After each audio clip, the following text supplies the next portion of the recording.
O debate desse domingo na Band mostrou que mesmo depois de meses de campanha, o ex-presidente Lula ainda não está afiado para conversar, para debater sobre corrupção com Bolsonaro.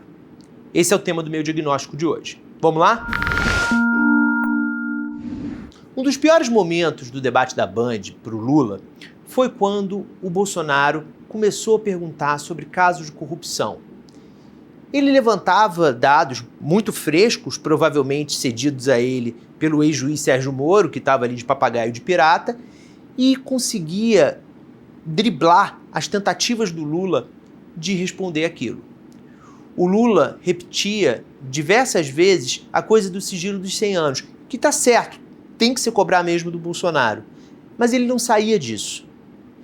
E conversar sobre corrupção com o Bolsonaro, debater sobre corrupção com o Bolsonaro, é algo que, se o Lula estiver bem preparado, favorece ele. É uma discussão que o favorece. Há dois pontos centrais nessa discussão. Primeiro, ao contrário dos governos do PT, o governo Bolsonaro não deixou investigar as suspeitas de corrupção. É muito fácil a gente comparar os casos de corrupção do PT, que foram terríveis, e cabe a gente sempre lembrar deles, com os poucos casos de corrupção do Bolsonaro. No governo Bolsonaro, não se investigou com a mesma independência e com a mesma vontade que se investigou no tempo do PT. O principal fator para isso é o Procurador-Geral da República, Augusto Aras, que, conforme diversos momentos já falei aqui no diagnóstico, ele trabalha mais como se fosse um integrante do governo, às vezes. Praticamente nenhuma das suspeitas de corrupção que pairavam sobre o Bolsonaro, sobre o governo, andaram para frente com Aras. Mas não foi só isso. O Bolsonaro desmontou o sistema de combate à corrupção como um todo. Sobre a Polícia Federal, pairam diversas suspeitas de falta de autonomia, falta de liberdade para trabalhar. Houve também um esvaziamento de outros órgãos de investigação, com uma CGU que tem um ministro pouco empenhado na defesa de instrumentos básicos para ela trabalhar, como, por exemplo, a Lei de Acesso à Informação, e também a instrumentalização de outros órgãos do governo que, com isso, mostram que também não tem autonomia.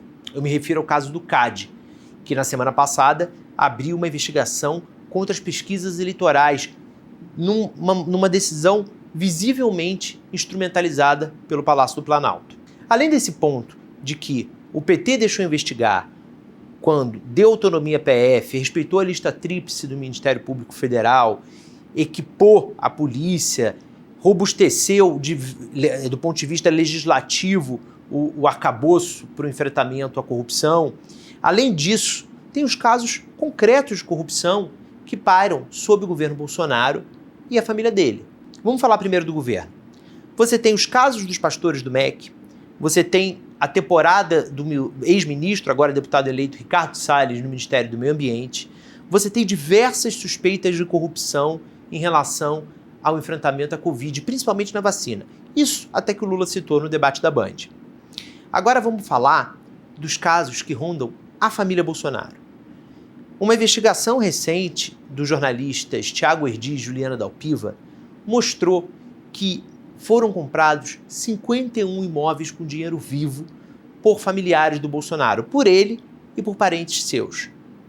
Isso, somado às evidências, às provas de que houve rachadinha, peculato, rachadinha é um nome bonito para peculato, roubo praticado por servidor público, nos gabinetes de pelo menos 3 integrantes da família, o presidente Jair Bolsonaro, o seu filho Flávio Bolsonaro, quando era deputado estadual no Rio de Janeiro, e o vereador Carlos Bolsonaro, que também é investigado pelo mesmo crime, na condição de vereador na Câmara de Vereadores da cidade do Rio. Essas duas informações somadas, elas são muito preocupantes para o Bolsonaro, porque o dinheiro vivo, possivelmente, em alguns casos, com provas, desviado dos gabinetes por meio dos salários dos servidores, pode ter sido usado para a compra desses imóveis. Comprar imóveis com dinheiro vivo é um dos principais indícios de lavagem de dinheiro. Qualquer autoridade envolvida no enfrentamento à corrupção sabe disso. Mas não é só isso. Tem o caso, também ainda, no mesmo caso Queiroz, do Fabrício Queiroz, ex-assessor do Flávio Bolsonaro e peça central desse esquema de peculato lá na Assembleia do Rio, o Queiroz passou R$89 mil em cheques para a primeira-dama Michele Bolsonaro. Nunca ficou provado que a versão do Bolsonaro era verdadeira, de que aquilo ali era o pagamento de um empréstimo. Isso ficou ao vento. O Lula poderia ter cobrado isso. Esses exemplos que eu dei agora são apenas alguns de como o Lula poderia enfrentar com altivez o tema corrupção quando ele é trazido pelo Bolsonaro. Mas o Lula não está conseguindo.